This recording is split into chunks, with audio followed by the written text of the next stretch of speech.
شنو اكثر ماده كنت تكرهها بالمدرسه؟ العربي. لأن العربي. كلش جافة. مدرسه. رياضيات. ليش الرياضيات؟ اتخبى منه لا هو يفهمني ولا انا افهمه. يعني رياضيات. رياضيات ليش؟ مرات تصير بساطة بها بس اغلط بالإشارة. والله استاذ كل المواد نحبها، نحب المعلمين، نعم. فانا احب المعلمين نحب المواد. الأحياء الاحياء ليش؟ سهله. صعبة والله مطول. العربي. العربي ليش؟ ما احبه ابد، مو يمه مو لها قويات. ابد. اموت على الرياضيات بس العربي ولا طيب. نعم. اجتماعيات بشكل عام يعني.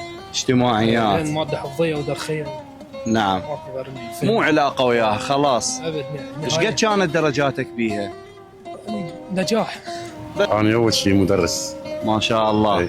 نعم. خريج جامعه بالصنصريه، وصار لي 16 سنه مدرس. ما شاء الله. اكثر ماده كنت يعني ما احبها انجليزي، الانجليزي. اللغه الانجليزيه. نعم. وانتم اصدقائي